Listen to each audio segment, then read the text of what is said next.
Bom, gente, dando continuidade ao estudo das funções biológicas, nós vamos falar hoje do equilíbrio ácido básico, controle pulmonar e distúrbios respiratórios.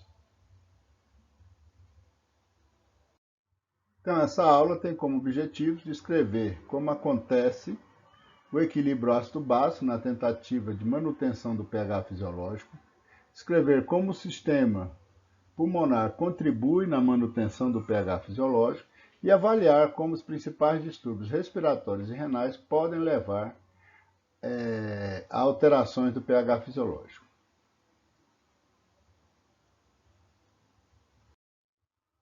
Como bibliografia básica para a elaboração dessa aula, usamos o livro Fisiologia Médica do Boron e o Princípios de Anatomia e Fisiologia do Tortora. Bom, a fisiologia ácido-base é então o estudo do próton ou o íon hidrogênio no organismo, né? Apesar desse íon estar presente em concentrações extremamente baixas na maioria dos fluidos, tanto intra como extracelulares, né? Mudanças na sua concentração, né, levam a alterações no funcionamento de uma série de enzimas e, consequentemente, em reações bioquímicas, bem como alterações em alguns importantes processos fisiológicos que acontecem no nosso organismo. A concentração de H+, no fluido extracelular é mantida dentro de um estreito limite, em 40 milimols por litro. Essa concentração é cerca de 1 milhão de vezes menor do que a concentração de outros íons do organismo. Mesmo assim, a manutenção dessa concentração tem profundo efeito em eventos metabólicos, tanto na conformação das proteínas e na atividade enzimática. Se nós lembrarmos, a estrutura tridimensional de uma proteína é a estrutura responsável pela atividade da proteína. E essa estrutura ela é mantida em grande parte em função das pontes de hidrogênio que ela faz entre si. Se a concentração de H+ no meio aonde essa proteína está muda, aumenta, essa proteína deixa de fazer pontes de hidrogênio entre si mesmo, ou seja, com outros, entre os hidrogênios da própria molécula, e começa a fazer pontes de hidrogênio com íons de hidrogênio que estão livres no meio. E isso deforma a proteína. E assim a proteína perde a sua atividade, né? A mesma coisa acontece com a atividade enzimática, uma vez que nós lembramos que as enzimas têm um pH ótimo de trabalho. Então, quando ela sai desse pH ótimo de trabalho, ou para mais ácido ou para mais alcalino, ela perde a sua atividade, porque a interação do substrato com o sítio ativo da proteína, da enzima, acaba se modificando. E ela perde um pouco a sua atividade, podendo, dependendo do distanciamento do pH ótimo, ela perder por completo a sua atividade catalítica. Vale ressaltar ainda que vários processos metabólicos que acontecem dentro do nosso organismo, né, dependem das interações de pontos de hidrogênio, depende do pH do meio e etc. Então, as modificações na concentração de H+, podem ser determinantes para que uma bomba não funcione, para que o DNA mude sua conformação e aquele gene não seja expresso, e coisas desse tipo, que vão levando, então, né, ao mau funcionamento do organismo. Quanto mais se distancia do pH fisiológico normal, mais vamos tendo problemas, né? E as complicações vão ficando cada vez maiores. Como nós podemos ver nessa figura, que nós já falamos dessa figura lá na aula de sistema de tampão, né? Nós podemos ver que o pH fisiológico no líquido extracelular é 7,4, né? E a manutenção desse pH depende da dieta, depende do metabolismo e funcionamento dos pulmões e depende também da excreção renal de ácidos e a reabsorção de bicarbonato.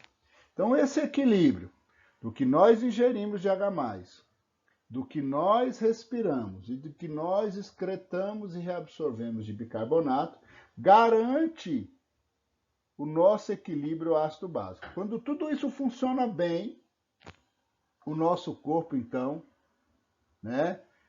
mantém o seu pH fisiológico dentro da normalidade, sem alteração, suportando algumas ingestas maiores ou menores de ácidos, e mesmo assim não deixando que o pH mude, mantendo esse equilíbrio.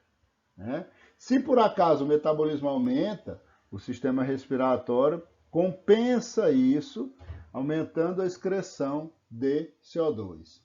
Se a quantidade de bicarbonato está baixando, o rim compensa isso, reabsorvendo mais bicarbonato e produzindo bicarbonato novo, para compensar isso. Então, há todo um equilíbrio dessas três partes. O que nós ingerimos na dieta, o que nós excretamos nas fezes, o que o sistema respiratório exala ou não de CO2 e o que o sistema urinário excreta de ácidos e reabsorve de bicarbonato. Tudo isso funcionando bem, nosso pH fisiológico permanece 7,4 e tudo às mil maravilhas.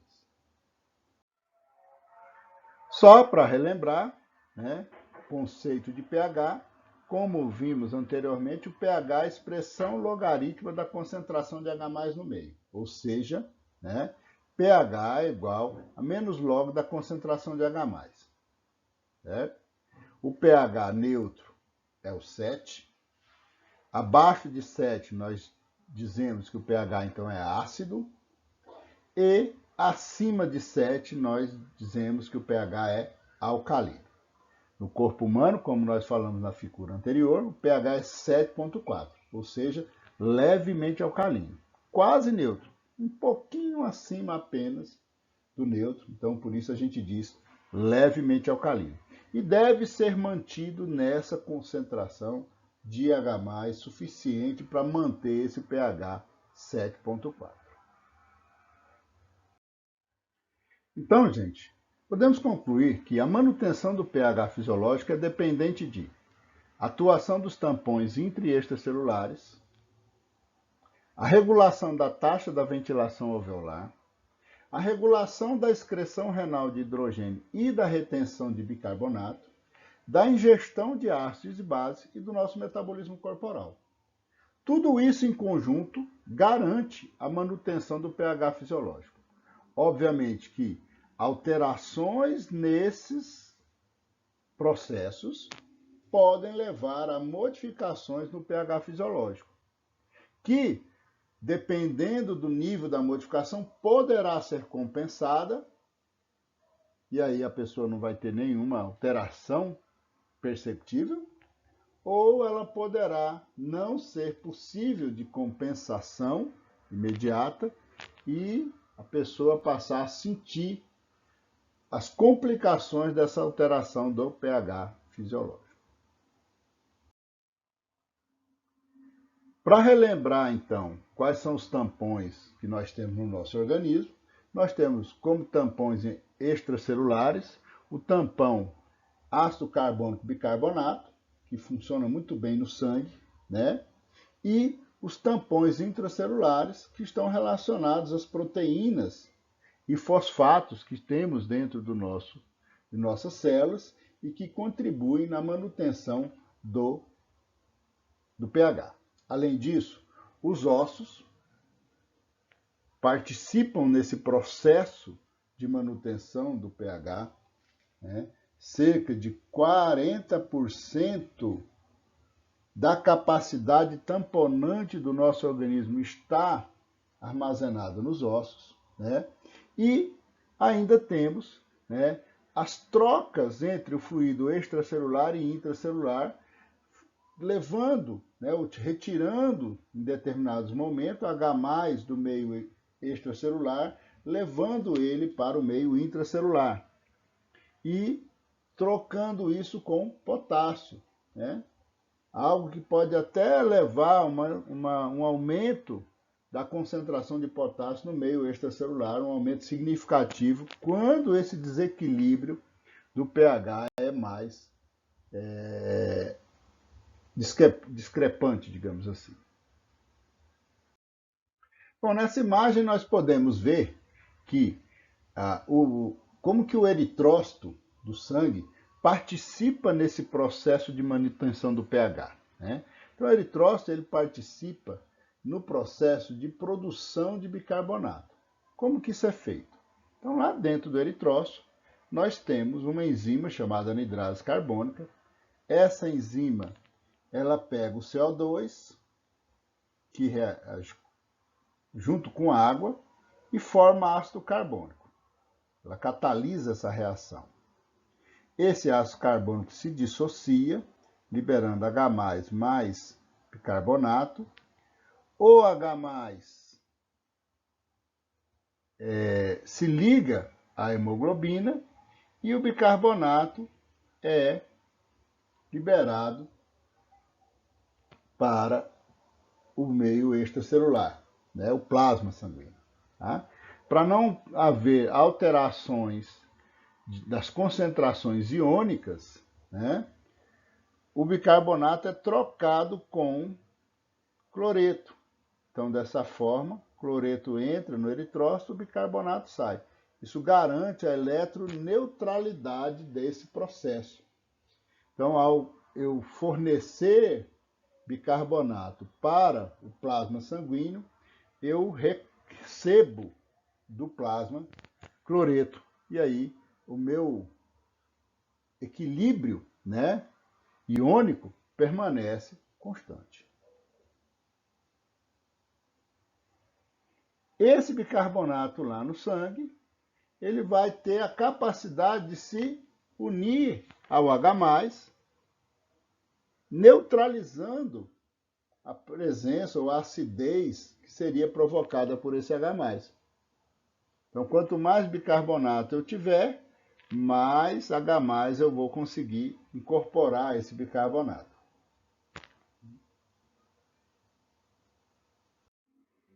Então, nós temos o seguinte: à medida que as células, os eritrócitos, vão passando pelos tecidos periféricos, eles vão recebendo CO2. A concentração de bicarbonato vai aumentando no sangue, porque ele vai convertendo CO2 em bicarbonato. Quando esse sangue começa a retornar para o coração e, consequentemente, para o pulmão, ele já está saturado de bicarbonato, né? E aí ele começa a fazer o caminho inverso, né? O bicarbonato entra do plasma para o eritrócito, lá ele se liga novamente ao H+ que estava acoplado com a hemoglobina. E como que ele faz isso? O oxigênio que está sendo liberado no processo de respiração, está entrando no eritrócito pela respiração, força o H+ a se liberar. Há uma maior afinidade do O2 pela hemoglobina do que do H+ nesse momento. Por quê? Porque eu vou ter muito mais O2 do que H+. Então ele faz o deslocamento. O oxigênio se liga à hemoglobina e o H+ fica livre.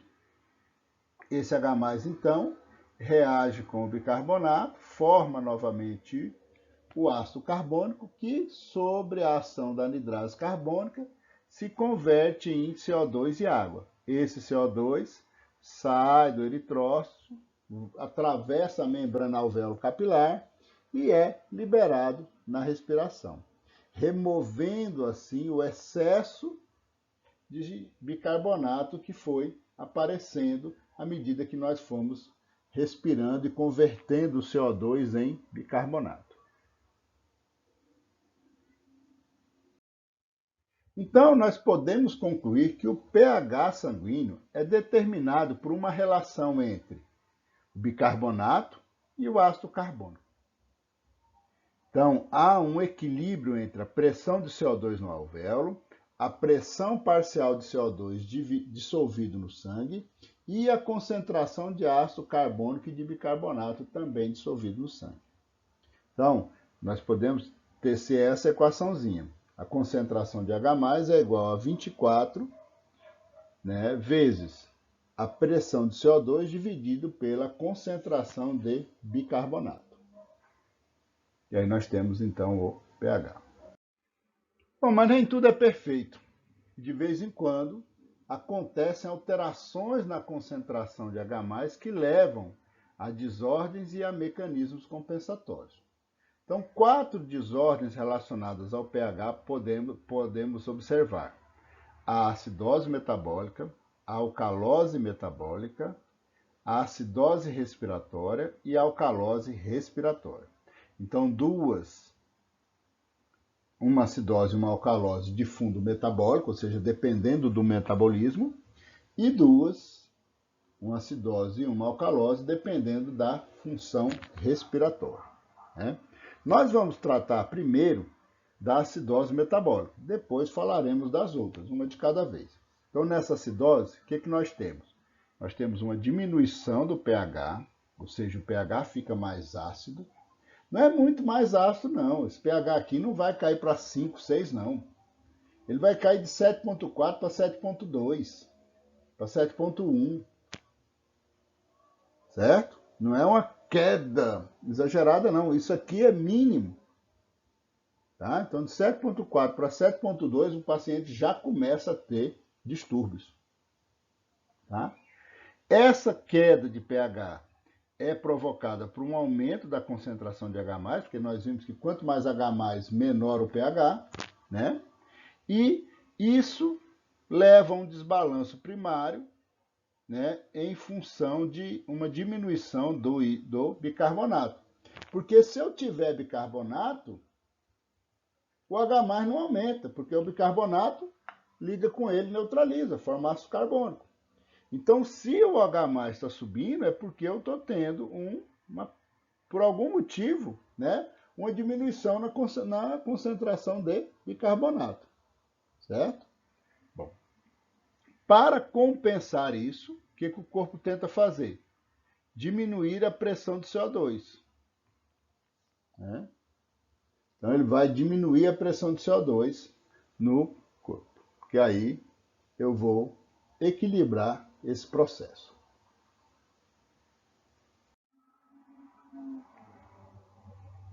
Então, nós podemos dizer que a acidose metabólica se caracteriza pela diminuição do pH de bicarbonato em consequência de adição de H+, ou seja, uma ingestão, um aumento excessivo de H+, ou a perda do bicarbonato. Um dos dois, né? De forma que a quantidade de bicarbonato não é mais suficiente para neutralizar o H+ liberado. Tá? O início desse processo é tamponado pelos tampões do fluido extracelular. E os tampões do fluido intracelular ajudam no processo. Mas lembremos que se está havendo desequilíbrio é porque isso aqui não foi suficiente para manter essa troca. Além de haver esse mecanismo, né, de tamponamento dos tampões do fluido extracelular e do fluido intracelular, né, a gente ainda tem uma troca de H+ por K+. Como que isso acontece? Há uma bomba de prótons potássio que bombeia potássio para fora da célula, porque o potássio existe em alta concentração no interior da célula, e bombeia H+ para dentro da célula, certo? Isso evita que, pelo menos em parte, que a concentração de H+ aumente muito no fluido extracelular. Tá? E aí esse H+ entra para a célula. E lá dentro da célula, os tampões intracelulares vão tentar compensar o processo, né? Uma das coisas que pode ser feita é ligar o H+ com bicarbonato e liberar aí, né, esse íon na forma de CO2 e água, certo? Bom, esse processo de troca de H+ por potássio pode resultar em hipercalemia, ou seja, um aumento da concentração, um aumento significativo da concentração de potássio no fluido extracelular. E nós sabemos que o funcionamento dos potenciais de membrana, etc., eles são dependentes dessa diferença de concentração de potássio e de sódio entre o meio intra e extracelular. Então, se eu aumento o potássio no meio extracelular, eu posso atrapalhar esses potenciais de membrana. Bom, quais são as principais causas de acidose metabólica? Então, nós temos a lactoacidose anaeróbica, a cetoacidose, que acontece em função do diabetes mellitus não controlado, né? E aí há uma produção excessiva de corpos cetônicos, e esses corpos cetônicos são ácidos, então eles liberam H+, certo? E levando então a cetoacidose. Tá? Outra possibilidade é a perda gastrointestinal de bicarbonato, né? Então, diarreias e vômitos podem levar à perda gastrointestinal de bicarbonato, porque vocês se lembram que quando o sistema digestório, né, vai neutralizar a acidez do ácido, do suco gástrico do estômago, um dos componentes iônicos liberados é o bicarbonato. E aí ele liga com o H+, neutraliza e depois ele é reabsorvido. Se a pessoa tem vômitos intensos e diarreia, ele joga fora esse bicarbonato sem que ele seja reabsorvido. Então, há uma perda gastrointestinal de bicarbonato e isso pode levar à acidose, certo? E outra possibilidade é a insuficiência renal. Porque nos casos de insuficiência renal, vocês se lembram, nós vimos, né, na aula anterior, que o rim ele é responsável pela excreção de ácido e reabsorção de bicarbonato. Então, na insuficiência renal, eu posso perder a capacidade de excretar o H+, e perder também a capacidade de reabsorver o bicarbonato. E aí eu complico totalmente, né, ou levo a acidose metabólica de forma bastante intensa, porque eu vou perder os dois componentes. Eu vou deixar de excretar o H+, que estaria em excesso, e vou deixar de reabsorver o bicarbonato, que neutralizaria esse excesso de H+. Então, a acidose acaba acontecendo, né, de uma maneira bastante intensa nesse caso. Bom, como nós vimos, né, a produção de bicarbonato no eritrócito leva à saída desse bicarbonato para o sangue. Lá no sangue, qual é o íon que existe em maior concentração? É o sódio. Então, você acaba tendo a formação de um bicarbonato de sódio, né? Quando aparece um ácido no corpo, né, por ingestão ou por produção do metabolismo, etc., o que vai acontecer? O sódio vai reagir com o ânion desse ácido, formando um sal inerte, né? E o H+ do ácido vai interagir com o bicarbonato, formando ácido carbônico. E esse ácido carbônico depois poderá ser convertido em CO2 e água, lá né, quando chegar perto do alvéolo, e ser excretado. Isso é o funcionamento normal, né? Mas, no momento da acidose, isso aqui, ó, acaba não acontecendo. Por quê? Ou porque eu tenho H+ em excesso, mais do que eu tenho bicarbonato, ou porque eu perdi o bicarbonato. E aí, a quantidade de bicarbonato agora é pequena para o tanto de ácido que eu normalmente tinha. E aí essa reação deixa de acontecer. E por isso a acidose metabólica se estabelece. Bom, como se dá então o mecanismo compensatório respiratório para tentar neutralizar a acidose metabólica. Então, aconteceu o distúrbio, a acidose aconteceu, o corpo vai tentar compensar isso. Como? Essa acidose vai ser percebida pelo organismo, lá no centro respiratório, tá? E esse centro respiratório, então, aumenta a ventilação pulmonar. Dessa forma, ela reduz a pressão do CO2, porque eu aumento a excreção do CO2.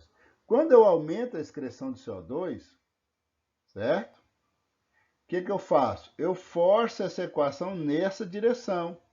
Então, eu vou pegar H+, mais bicarbonato, formando ácido carbônico, CO2 mais água, excreto CO2. E o ácido, que estava aqui, ó, ele foi neutralizado, virando água, certo? Essa é uma resposta rápida, porque facilmente ela acontece, porque é dependente exclusivamente da respiração, mas é uma resposta de curta duração. Então, ela é rápida, mas ela não é prolongada. Então, ela consegue pequenos desequilíbrios, ela corrige muito bem. Mas se é um desequilíbrio maior, esse mecanismo compensatório respiratório pode não ser suficiente para restabelecer o nosso organismo à sua normalidade, né?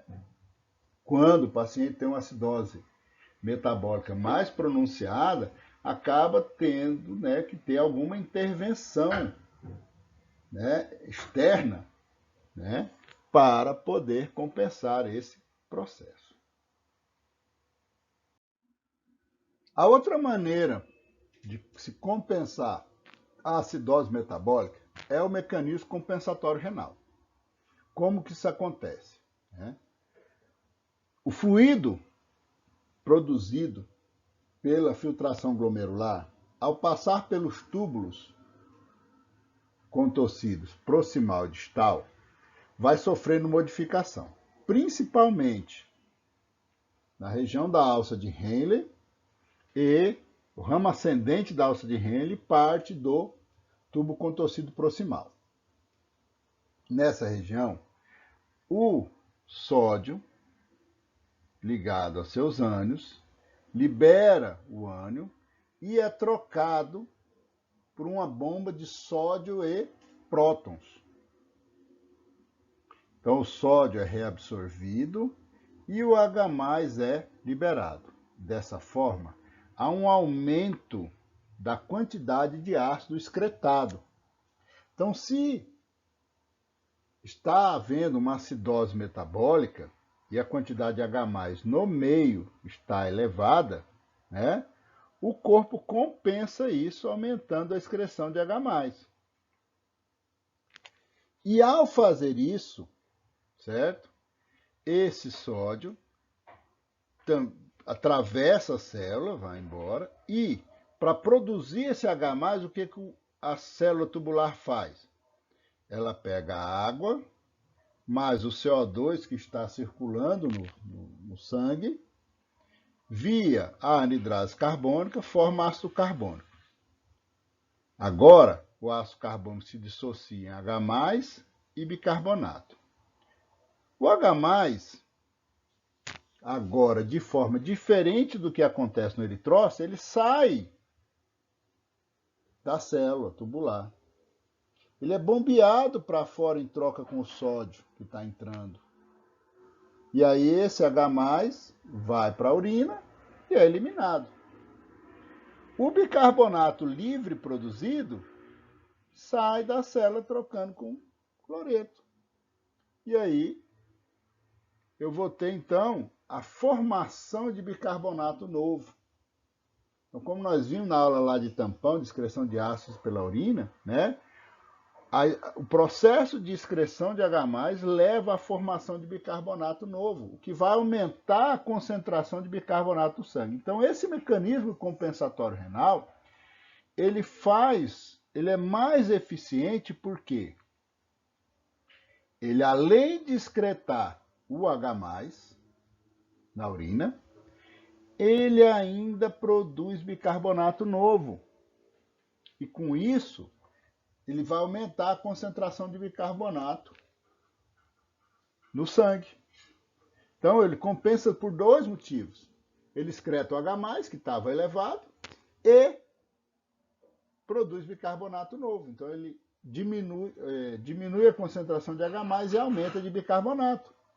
Então, ele é um processo mais efetivo do que aquele mecanismo respiratório. No entanto, esse processo ele é mais lento.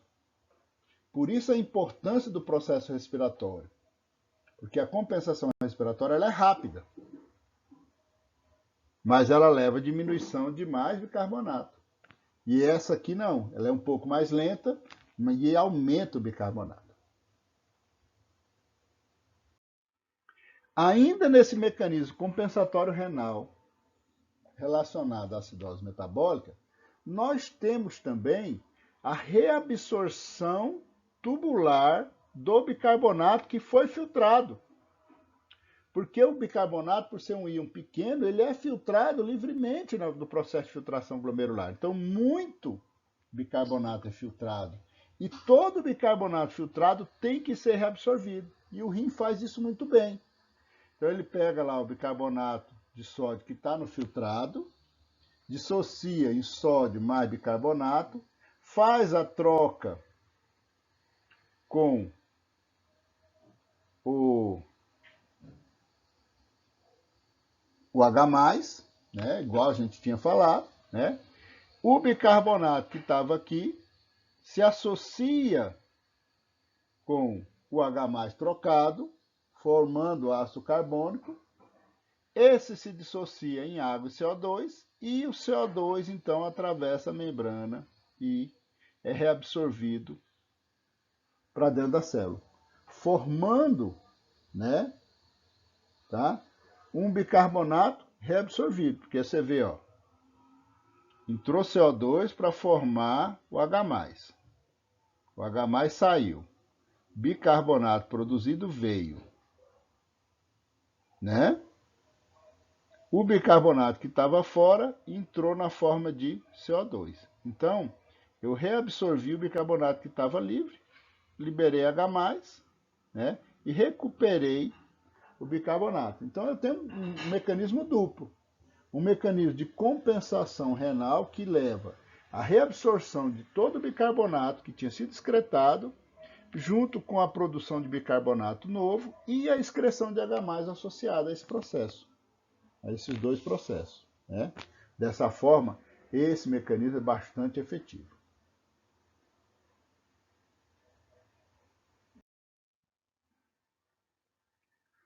Bom, o novo processo de desordem que nós vamos falar agora é o processo de acidose respiratória.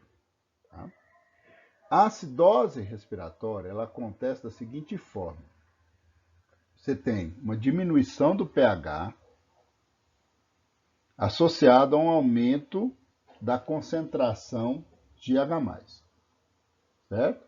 Qual é o desbalanceamento primário que está levando a esse aumento? Um aumento da pressão de CO2.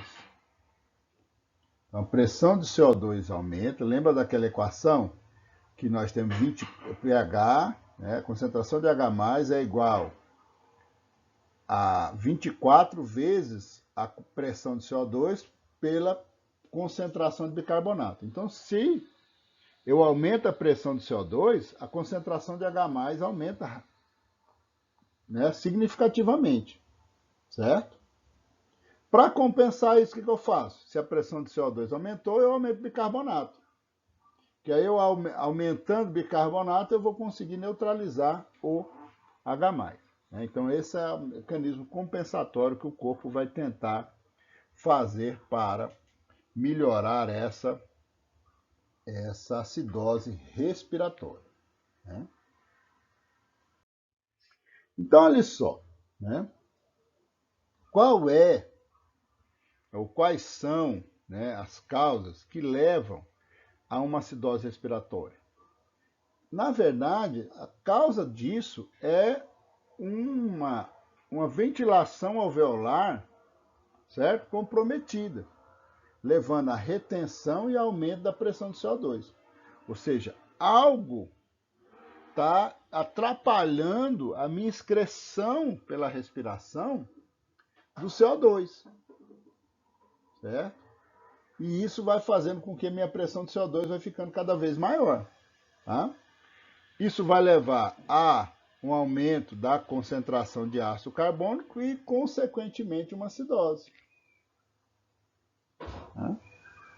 Bom, quais são os fatores possíveis disso?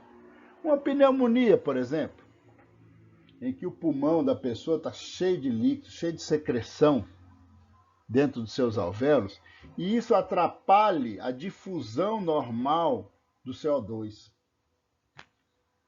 Porque quando eu encho os alvéolos de fluido, líquidos e secreção purulenta, etc., que é uma infecção, a difusão do CO2 para sair de dentro do alvéolo vai ser comprometida. Então, o indivíduo que está com a pneumonia, ele excreta pouco CO2. Consequentemente, tem uma acidose respiratória. Uma outra possibilidade é uma obstrução das vias aéreas.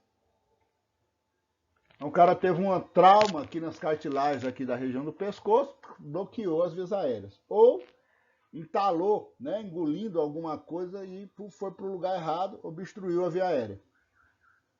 Também não vai deixar o CO2 sair, a pressão vai aumentar dentro do alvéolo e ele acaba voltando para o sangue. Outra possibilidade é um pneumotórax. Quando nós temos um pneumotórax, que é um furo na cavidade torácica, o ar entra para dentro dessa cavidade e o pulmão se fecha. E aí, consequentemente, ele para de funcionar. Então, a capacidade de troca diminui consideravelmente.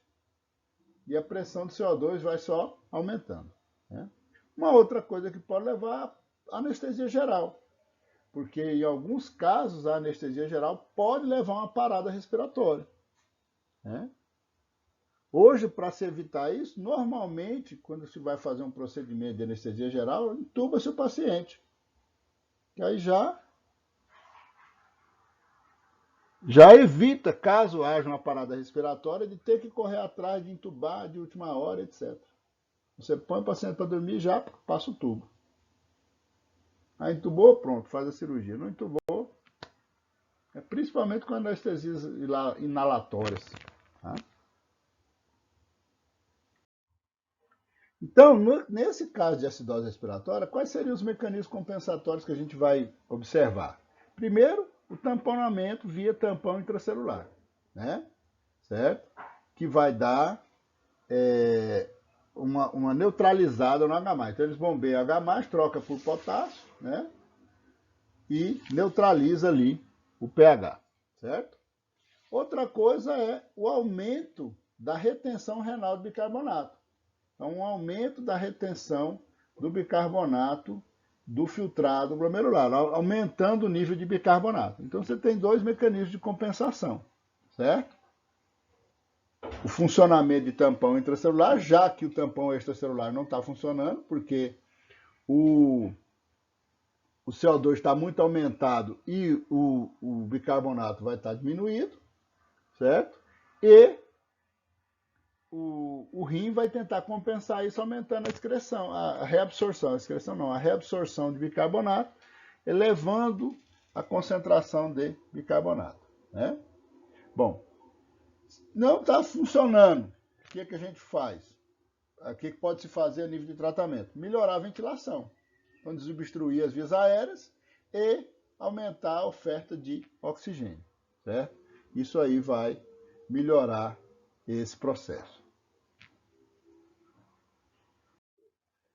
Então, a próxima desordem que nós vamos nos referir agora é a alcalose metabólica. Esse processo se dá por um aumento do pH. Então, o pH vai ficar acima de 7,4 e isso vem em função da diminuição da concentração de H+. Então, diminuiu o H+, o pH aumentou. Qual é o desbalanço primário dessa história? O aumento de bicarbonato. Então, por algum motivo, né, a quantidade de bicarbonato aumentou e, consequentemente, retirou muito H+ do meio. E aí, o processo, então, se desencadeou, né, levando a uma elevação do pH. O que a gente pode fazer para compensar isso? Aumentar a pressão de CO2. Certo? Porque quando eu aumento a pressão de CO2, eu aumento a concentração de H+, né? Porque aí eu vou formar mais H+ no meio, ok? Então vamos lá. Quais são as possíveis causas de alcalose metabólica? Primeiro, perda de hidrogênio e cloro por vômito. Então, o líquido que está lá no estômago, né, é liberado por vômito e você perde então H+ e cloreto, que é o ácido clorídrico, que é o principal ácido que nós temos no suco gástrico. Esse ácido seria reabsorvido no intestino. Então, se ele não vai ser reabsorvido, eu vou diminuir a concentração de H+, levando à alcalose. O uso de mineralocorticoides. Mineralocorticoides são hormônios que levam à reabsorção de sódio, né? Então, se eu uso mineralocorticoide, eu aumento muito a reabsorção de sódio. Tá? Se eu reabsorvo o sódio, eu aumento a excreção de H+, e aumento o bicarbonato. Certo? Então, eu diminuo o H+ e aumento o bicarbonato. A mesma coisa os diuréticos. Alguns diuréticos, ao aumentar a produção de urina, levam também a uma perda de volume, que acabam, então, atrapalhando aí a reabsorção do H+ e a produção de mais bicarbonato. Outra possibilidade é a administração em excesso de bicarbonato. Então, o paciente estava precisando repor bicarbonato, porque estava com desequilíbrio, e aí pôs mais bicarbonato do que eu precisava. Às vezes, era para colocar X de bicarbonato em tempo de 2 horas, por exemplo, e fez correr muito rápido. Então, ele foi reposto de maneira acelerada e isso atrapalhou aí o pH, levando à alcalose. Né? Bom, hipocalemia. Né? O caso de hipocalemia, o que nós temos? Nós não temos uma troca, né, de potássio com H+ para neutralizar o pH, não é isso? Então, no caso de hipocalemia, né, eu tenho uma migração de H+ para o meio intracelular, certo? E diminuição, consequentemente, do H+ no meio. Tá? Porque a concentração de K+ está muito baixa, aí o corpo começa a excretar K+ do meio intracelular e puxar H+ em troca. Aí a pH diminui. Né? Quer dizer, o pH diminui não. A concentração de H+ diminui e o pH aumenta. No caso de hipovolemia, então no caso de hipovolemia, o que nós temos? O volume está baixo, nós produzimos mineralocorticoide, o mineralocorticoide vai lá e faz o quê? Reabsorção de sódio. Reabsorção de sódio acontece com troca com H+. Troca com H+, produz mais bicarbonato novo, aumenta o bicarbonato no sangue. Certo? Aumenta o bicarbonato e diminui o H+, consequentemente, alcalose. Hipocloremia, mesma coisa. O cloro está baixo, o corpo vai reabsorver sódio. Ele reabsorve sódio e cloreto junto, né? Não reabsorve só sódio.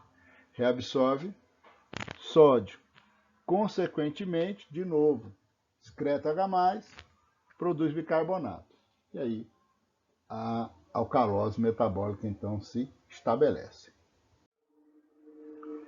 Então, ó, aqui para exemplificar o que acontece no vômito que a gente falou, né? Então, ó, a água reage com CO2, faz ácido carbônico, produzindo H+, mais bicarbonato. O H+ e o cloreto saem para a luz do estômago, formando o ácido do estômago, e reabsorve bicarbonato.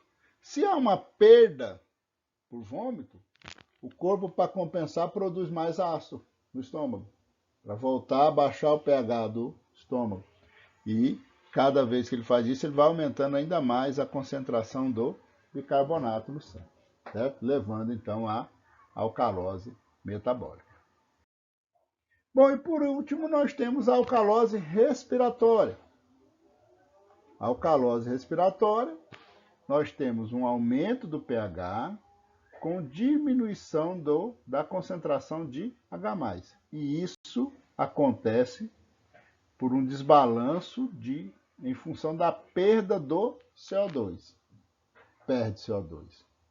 A resposta compensatória para isso é a perda do bicarbonato. Né? Bom, então, quais são as causas de alcalose respiratória? Na verdade, a causa é uma só, é a hiperventilação. Certo? Agora, por que essa hiperventilação pode acontecer? Aí nós temos as causas diversas. Ela pode vir em função de uma anemia severa, que aí o corpo hiperventila para tentar oxigenar melhor os tecidos, uma vez que ele não está tendo eritrócito para fazer isso. A insuficiência cardíaca congestiva, que leva a uma má circulação do sangue, acumulando muito sangue nos pulmões e pouco sangue circulando no restante do corpo. Isso atrapalha, né? Coisa aí o corpo, para tentar compensar e oxigenar melhor os tecidos, ele começa então a hiperventilar. Né? Algumas doenças pulmonares que podem levar à hiperventilação, desordem neurológica, pessoas que ficam nervosas e hiperventilam por causa disso. O estresse é muito comum. Vocês que vão trabalhar em pronto-socorro, né, vão chegar lá e vão ver pessoas que vão passar mal por alcalose respiratória porque ficaram estressadas, porque o parente está passando mal, ou coisa desse tipo, uma pessoa que faleceu, e assim sucessivamente. Esse nível de estresse intenso faz ela hiperventilar. E às vezes, dores muito intensas também faz a gente hiperventilar. Quando você hiperventila, o que você faz? Você aumenta a excreção de CO2, né? Aí diminui a pressão de CO2 no sangue. Tá? Essa alcalose respiratória, ela, normalmente, né, ela é fácil de ser corrigida.